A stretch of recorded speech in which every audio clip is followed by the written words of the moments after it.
Lo distinto te ha encontrado. Esto es Infinita Podcast. Encuentra nuevos episodios cada semana. Suscríbete.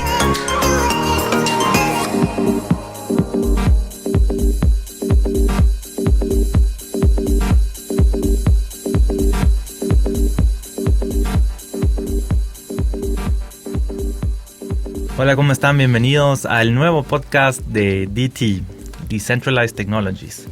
Soy Esteban y les doy la bienvenida a nuestro primer episodio. Nosotros somos un movimiento open source en el cual estamos creando protocolos que empoderan al individuo.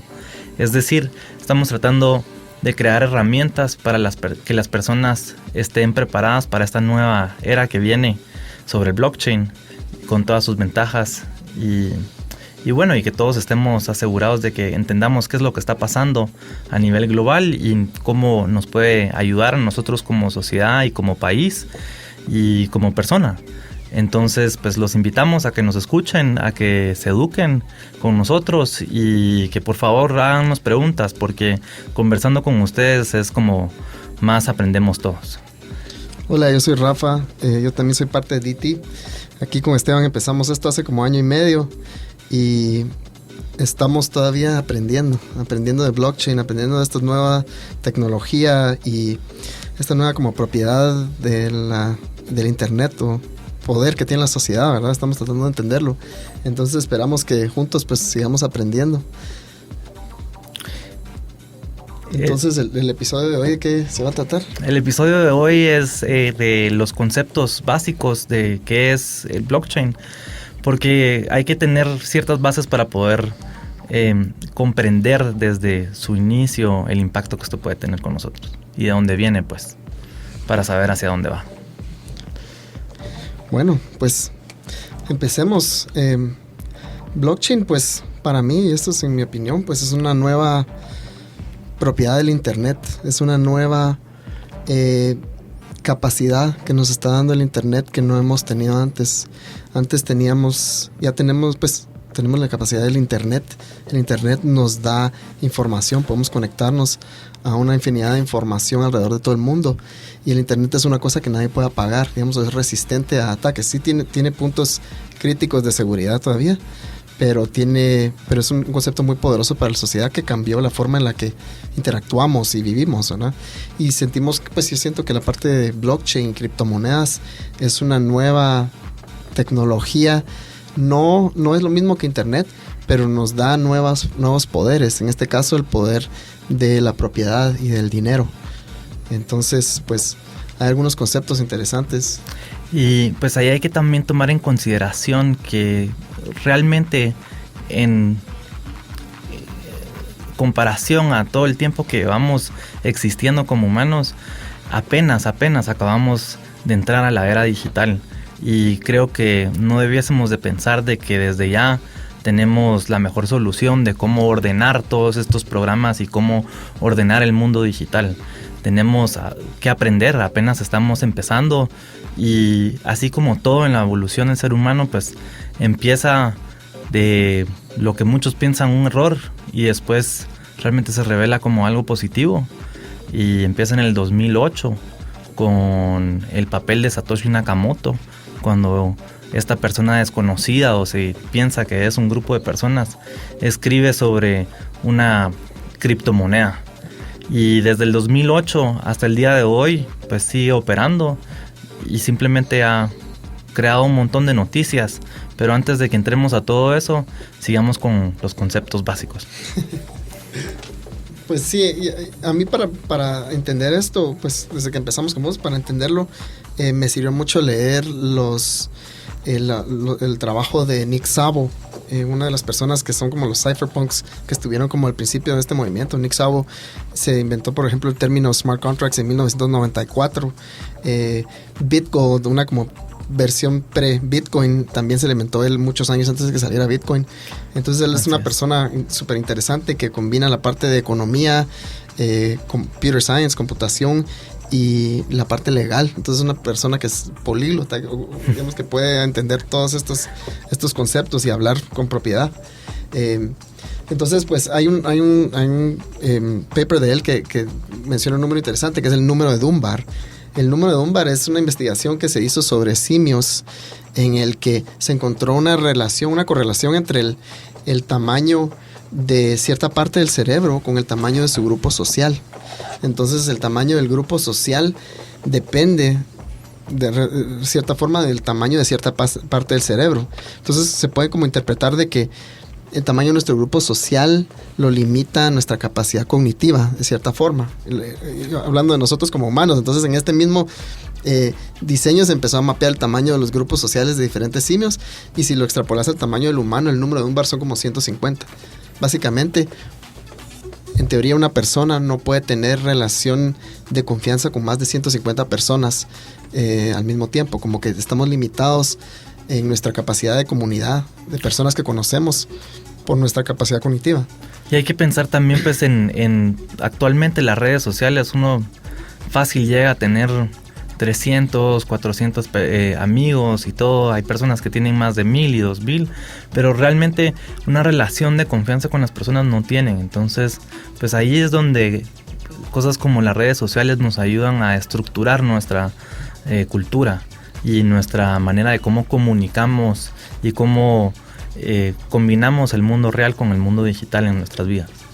Entonces, también hay otros conceptos interesantes de esta persona que se llama Yuval Noah Harari. Él escribió un libro que se llama Sapiens, en el que básicamente la premisa es que en todo lo que el humano cree en historias. Entonces, el humano evolucionó o mutó para creer historias, y la parte de creer historias nos hace como el animal más poderoso de la tierra, porque podemos multiplicar esfuerzos. Dos personas que creen en la misma historia se pueden orientar hacia un mismo objetivo sin tener que conocerse, sin tener que estar dentro de este grupo que los limita su capacidad cognitiva.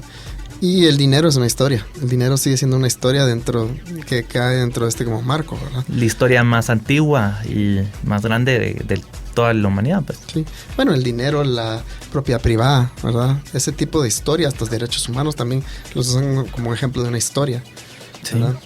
Sí. Entonces, pues, blockchains es también una historia de cierta forma.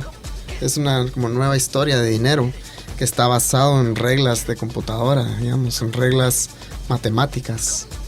Entonces el concepto ya vive adentro de un mundo pues digital con el cual nosotros interactuamos, ¿verdad?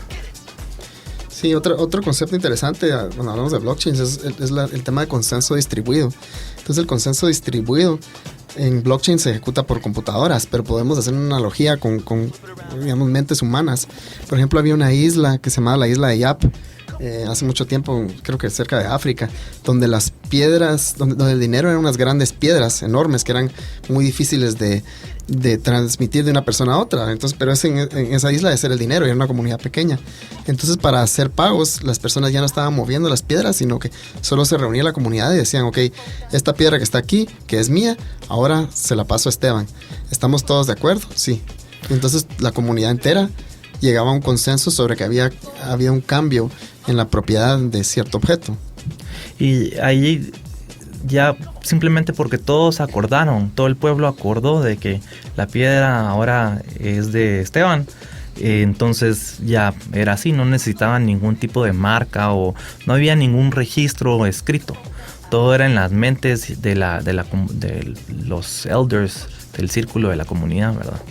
Sí, entonces blockchain se puede ver como un consenso distribuido, solo que en vez de que la información esté en las mentes de las personas, la información está en computadoras alrededor de todo el mundo. Así como lo vemos nosotros, pues también como personas somos una misma versión de un consenso distribuido de la realidad de lo que está pasando en el día a día, pues ahorita en el 2018, o lo que está pasando en política. O sea, si tú lees y todos creen en lo mismo, entonces se crea un mismo concepto adentro de las mentes y ya todas las personas actúan hacia una meta en conjunto. Sí, una persona me estaba preguntando, mira, ¿cómo puedes explicarle blockchain a alguien que no sabe mucho de computación y cómo le puedes explicar estos conceptos? Y yo digo, pues, Mira, realmente me preguntó cómo le puedo explicar a mi abuelita este concepto. Y fue interesante porque, wow, esto sí está difícil, ¿verdad? Porque uno habla tanto de computadoras y chips y bloques y hash functions y consenso y todas esas cosas que son temas un poco abstractos, ¿verdad? Pero yo le digo, ok, imagínate decirle a la señora, ¿verdad? Usted cree que este quetzal es dinero, ¿verdad? Este quetzal es dinero, sí, ¿verdad? Este quetzal vale un quetzal y si yo lo llevo a una tienda me dan algo a cambio de ese quetzal o varios quetzales me compran algo, recibo algo a cambio, ¿verdad? Sí. Entonces, el dinero, ok, entonces imagínese, pero usted realmente no lleva dinero a todos lados. Usted seguro ya usa tarjeta de crédito para hacer muchos pagos o cheques, ¿sí? Bueno, y esos cheques representan dinero de cierta forma. Y los cheques, pues, ¿qué los respalda? Los respalda el dinero que metí en el banco yo, ¿verdad? Esos cheques, esos pagos en tarjeta, los estoy pagando con dinero que yo metí al banco. Pero mis quetzales en el banco no están pasando de un lado a otro. Yo le di mis quetzales al banco, el banco los está usando para otra cosa, los puede estar prestando, haciendo lo que sea. Pero yo en el sistema, en la computadora del banco, hay una cuenta que dice Rafael Cordón tiene tanto dinero, ¿verdad? Entonces yo ya creo que eso es dinero. Para mí es dinero, para el banco es dinero, para la persona a la que le estoy pagando también ese es dinero. Aunque es un concepto de dinero digital y no está recibiendo los billetes una persona. Entonces ya estamos utilizando dinero digital, ¿verdad? Entonces, yendo un paso más allá, ok, pues el dinero estoy asumiendo que lo emite un gobierno, estoy seguro que lo está emitiendo un gobierno y que el gobierno está, un banco central, digamos, y está aplicando criterios para decir cuánto debería haber circulando en el mercado. Ahora, imaginemos que este es dinero, la emisión del dinero ya no lo hace una entidad centralizada, sino lo hace una serie de reglas que corren en una computadora. A nivel global. A nivel global. Porque actualmente, pues, supuestamente el gobierno es el que vela por los intereses del pueblo y tiene todas estas maneras de medir cuánto dinero está circulando, pero la realidad es que el poder absoluto corrompe absolutamente, siempre. Y entonces estamos en un momento en nuestra historia en la cual muchas personas tienen demasiado poder y todo eso tiene que escalarse, tiene que democratizar eso para que podamos seguir creciendo como sociedad y creciendo de manera que todos se beneficien y que salga algo positivo de esto, pues. Sí, entonces siguiendo con la analogía, pues el dinero, si hay una computadora en el banco que dice mi cuenta tiene tanto, ahora imagínate que está corriendo en todas estas computadoras alrededor del mundo. Ya no maneja la información una institución centralizada, ni la emisión, ni la política de emisión la maneja una institución centralizada, sino que esas dos funciones se le delegan a un software que puede correr en un montón de computadoras alrededor del mundo y nadie lo puede apagar. Y analicemos los peligros de qué es lo que puede pasar si una entidad centralizada mueve pues tanto poder, todo el valor, todo el dinero de un país. Hablemos del 2008, la crisis, sobre qué basa eso, y eso se basa simplemente en el hecho de que los bancos se estaban pasando entre ellos las responsabilidades de fondos hipotecarios, porque el pensamiento y la regla era, bueno, si tú estás viviendo en esa casa, siempre te vas a ocupar de pagar tu renta. Entonces el banco te va a prestar dinero para que puedas pagar tu casa y te lo va a prestar a intereses muy cómodos y muy bajos. Así puedes vivir tranquilamente y siempre pagar tu casa, que es más importante un ingreso constante que uno esporádico. En fin, entonces los bancos, como era un crédito hipotecario, era un fondo AAA y era súper seguro.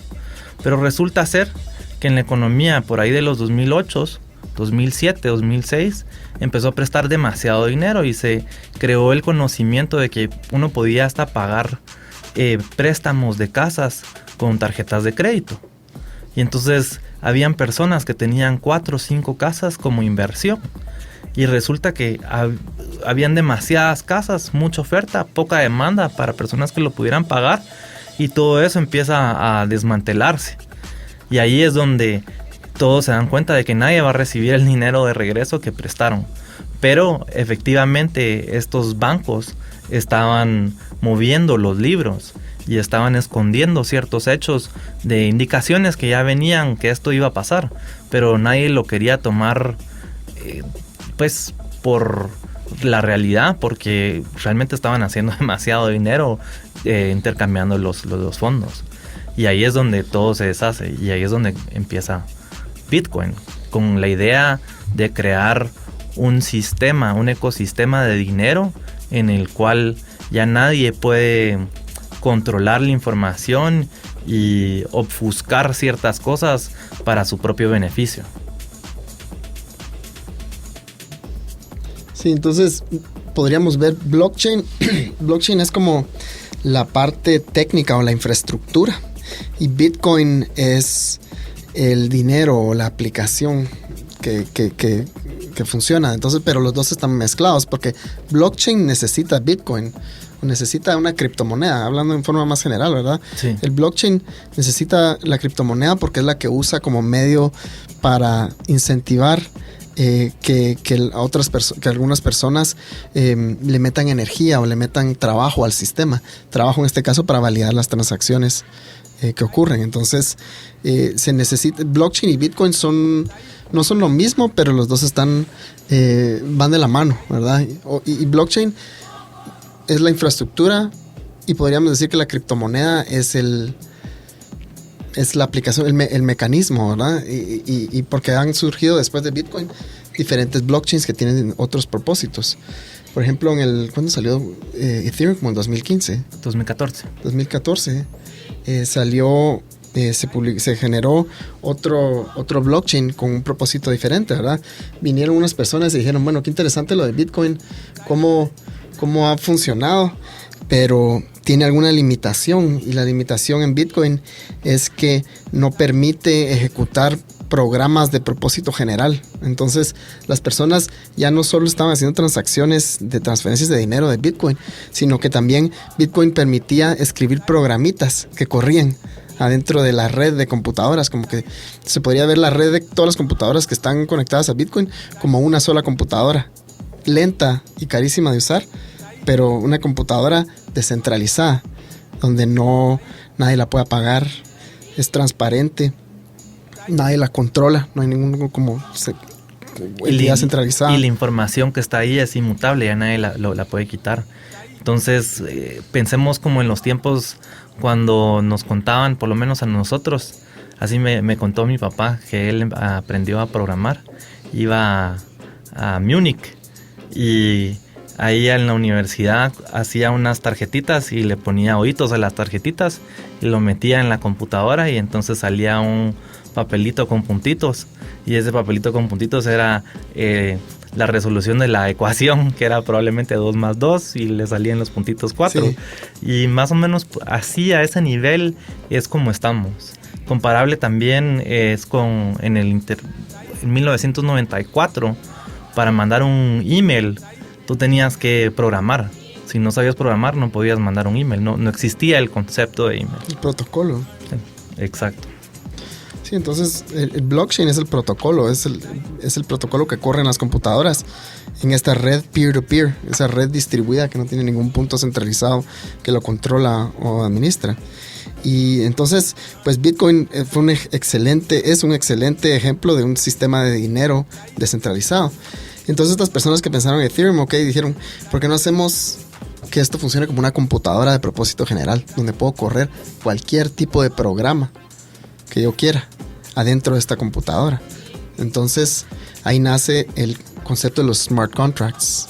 Smart contracts es un término que se inventó Nick Szabo, esta persona que es como pionero en blockchain, y dicen que es como tal vez del grupo que se inventó Bitcoin, ¿verdad? Sí. Él se inventó el concepto de los smart contracts. Básicamente smart contracts serían programas que ejecutan lógica adentro de una red distribuida sin que nadie pueda modificar esa lógica. Entonces yo puedo programar reglas que van a correr adentro de esta computadora global y nadie la puede apagar, nadie puede cambiar el programa, nadie lo puede hackear. Entonces nos da una capacidad interesante más allá que los pagos, que es la forma tradicional que como se había empezado los blockchains. Nos da la capacidad de hacer valor programable o de, digamos, meterle lógica al valor. Entonces el código es la ley. No creo que sea el código de la ley. Pero es una buena manera de así como entenderlo. Así como adentro de los contratos actuales, la idea de hacer un contrato es de escribir un código, y en caso alguien pues salga de este contrato, tenés la ley que lo va a reforzar. Aquí en los smart contracts es un sí y un no. Si pasa esto, sucede esto, y entonces solo son puntos de verificación. Se verifica de que lo que se estipuló hacer está hecho, y entonces por eso, por consecuencia, se libera cierta cosa, por ejemplo. Sí, entonces podríamos crear programas que corren adentro del blockchain, por ejemplo, una cuenta de escrow. No sé cuál es la palabra en español. Pero en esta cuenta, básicamente vamos a hacer una venta, Esteban y yo, pero no nos conocemos y no confiamos el uno en el otro. Entonces, podemos crear un programa al que yo le mando mi dinero. En este caso, tiene que ser la criptomoneda que corre en el blockchain donde estoy usando. Es Ether en Ethereum. Yo deposito dinero en este programa, y este programa necesita que 2 personas firmen, de 2 de 3 personas firmen para que se libere los fondos al otro lado. Entonces podemos, con Esteban, bueno, me vas a vender estos zapatos y yo necesito esperar hasta recibirlos para poder, para liberarte el dinero. Entonces, si yo recibo los zapatos, estamos tú y yo de acuerdo, firmamos y el dinero se libera. Ahora, si no estamos de acuerdo, nosotros podemos designar un árbitro, una tercera persona que tiene la capacidad de firmar y hacer que se vaya en un lado o en otro el dinero. Entonces, básicamente, esto, ¿cómo se hace ahorita? Por medio de arbitraje, por medio de contratos, abogados. Es una cosa sumamente compleja y difícil de acceder para personas normales haciendo trabajo de su día a día. Es una cosa que usan las empresas, ¿verdad? Pero nosotros lo podemos usar si estamos trabajando de forma independiente, también nos sirve, ¿verdad? Entonces nos permite hacer lógica, programar lógica sobre el valor. Y ahora más allá que eso, también se pueden, la siguiente versión es, bueno, no solo dinero, sino por qué no hacemos registros de propiedad en el blockchain. Entonces creamos un registro de algún producto o alguna propiedad, y esa propiedad está registrada en el blockchain. Las transferencias se realizan de la misma forma que hago transferencias de criptomonedas, ¿verdad? Hago una transferencia de una persona a otra sin tener que pasar por una institución centralizada o un registro centralizado que pueda ser vulnerable a que lo hackeen o que haga fraude, digamos. Entonces, de manera resumida, se puede decir de que en el blockchain se pueden programar ciertos procesos, por ejemplo, de una empresa, y hacerlos de manera automática. Entonces, para mí, por ejemplo, para poder registrar en un registro de autenticidad de que yo hice esta obra, si yo soy un artista, por ejemplo, hago una obra, eso me cuesta bastante dinero adicional. Entonces tengo que ver que el mercado me lo pague y tengo que ver cómo vendérselo también. O si vemos, por ejemplo, un artesano hace sus productos, se lo vende a un distribuidor y pasan por varias manos hasta que llegue al comprador final. En fin, tenemos que confiar en toda esa cadena de distribución para que el artesano, que la cadena de distribución esté contando la historia del artesano de la manera adecuada. Pero ahora con el blockchain, el artesano puede venir y crear su identidad adentro del blockchain. Decir, yo con esta identidad estoy creando estas artesanías y son estas y estas y estas y estas, y entonces ya se van con ese certificado y el comprador final puede verificar la historia sin tener que confiar en toda la cadena de distribución que se lo llevó, ¿verdad? Puede verificar la cadena de distribución, básicamente, ¿verdad? También. Exacto. Hay un ejemplo interesante que un supermercado en Francia ya vende los cartoncitos de huevos, de 6 huevos, que están registrados en el blockchain. Básicamente, esos huevos están registrados desde que alguien los recoge en la granja y durante todo el proceso de la cadena de suministro hasta que llega a la mesa del consumidor, ¿verdad? Entonces podemos hacer trazabilidad de productos, registros de propiedad, una cosa que le están diciendo programmatic insurance, básicamente seguros basados en código. Entonces, que en vez de tener que cumplir un montón de condiciones y que haya verificación manual, pues se puede hacer dentro del blockchain. Financiamiento descentralizado, todo el tema de ICOs, Internet Crowd Offerings, ¿verdad? Que son nuevos mecanismos de financiamiento para proyectos. Y pues realmente nuevas formas de organización social. Yo creo que se pueden hacer cosas que todavía no nos podemos imaginar, como cuando fue el origen del internet, ¿verdad? El origen del internet, nadie podía pensar, bueno, va a haber una cosa que se llama Instagram y la gente va a verlo y va a compartir fotos de su familia y se van a volver adictos a eso. Eso no era, ni se lo podía imaginar uno cuando estaba surgiendo el internet, ¿verdad? Yo creo que estamos en esa etapa con blockchain y criptomonedas. Podemos hablar de formas de inclusión social a través de representación directa en votaciones. Entonces, democracia ateniense, ¿verdad? Como la democracia clásica ateniense, donde cualquier ciudadano podía ir todos los ciudadanos podían votar, ¿verdad? Y no era un sistema semi-centralizado como es ahorita, que tenemos un congreso que se supone que son representantes de los intereses de sus votantes, pero realmente se corrompe todo eso dentro del proceso, ¿no? Me gustaría profundizar un poco más en la parte de por qué el blockchain es inmutable.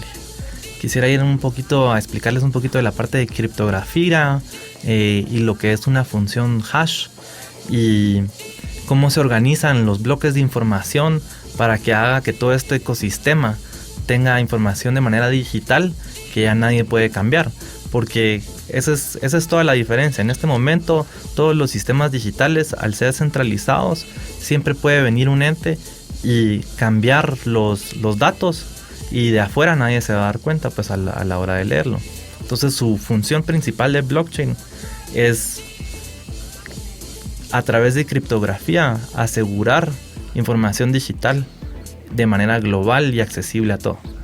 Sí, un blockchain lo puedes ver como una cadena de bloques que contienen varias transacciones, ¿verdad? Y cada bloque hace referencia al bloque anterior a través de una función hash. Una función hash básicamente es metes un archivo de cualquier tamaño, de un tamaño arbitrario, dentro de una función matemática y te saca otro dato de un largo determinado. Ese es el hash y eso es único para ese archivo que entró en la función hash. Si el archivo que entró en la función hash se le cambia un 0, digamos, es una cosa binaria, ¿verdad? Se le cambia un 0, cambia totalmente el hash. No hay forma de que un hash sea equivalente a dos diferentes archivos. Entonces los bloques de esa forma se referencian. El encabezado de un bloque es el hash del bloque anterior. Entonces esos bloques son los que están bajando todas las computadoras que se conectan a la red peer-to-peer del blockchain, y todas las computadoras están verificando las transacciones y agregando el bloque a su secuencia. Entonces lo que es y como lo podemos interpretar es como una nueva manera de organizar esa información digital. Eso es lo que trae el blockchain y pues eso es lo que surge en el 2008 con Bitcoin, ¿verdad?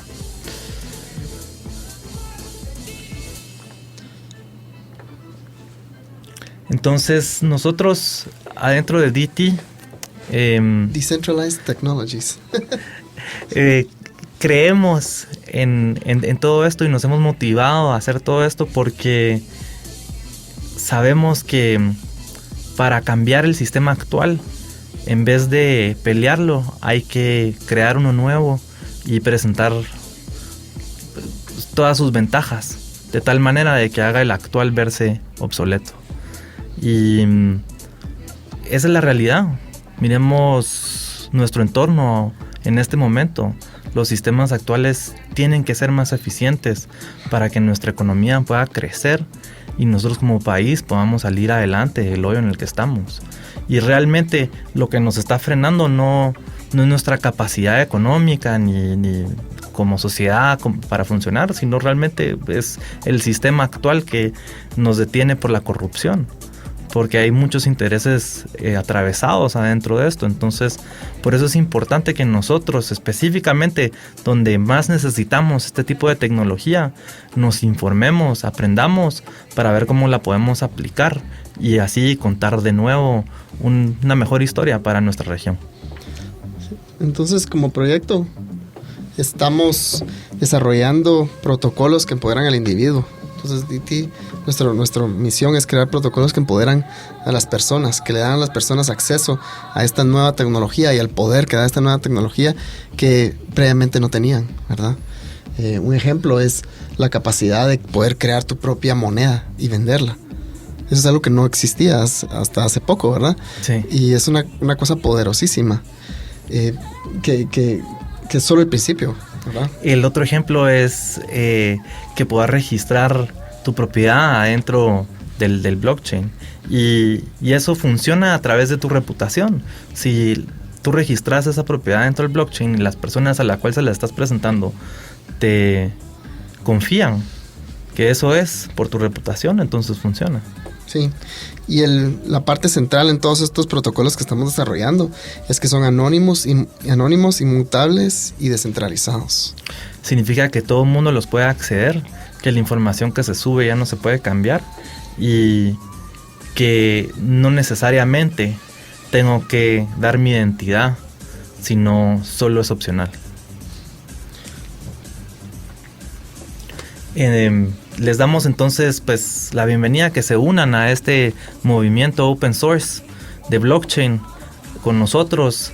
Sigan nuestros podcasts. En el siguiente vamos a estar hablando del hackathon que hicimos, el primer hackathon de blockchain en Centroamérica con la Marro, y participó también la Universidad del Valle y un grupo independiente de personas que se conocieron a través de los meetups que hicimos y llegaron y crearon un grupo de programadores, pensaron por 2 días en una meta y sacaron un protocolo excelente. Un sistema de registro académico descentralizado. Entonces, se llama Key Protocol. Imagínense que ahora estudiantes en Guatemala van a poder registrar sus logros académicos en el blockchain y nadie se los va a poder quitar. Gracias a todos por acompañarnos. Mi nombre es Esteban de la Peña y los invito a que nos sigan en el siguiente podcast. Gracias, yo soy Rafa Cordón y soy parte de Decentralized Technologies. Hasta la próxima. Hasta la próxima.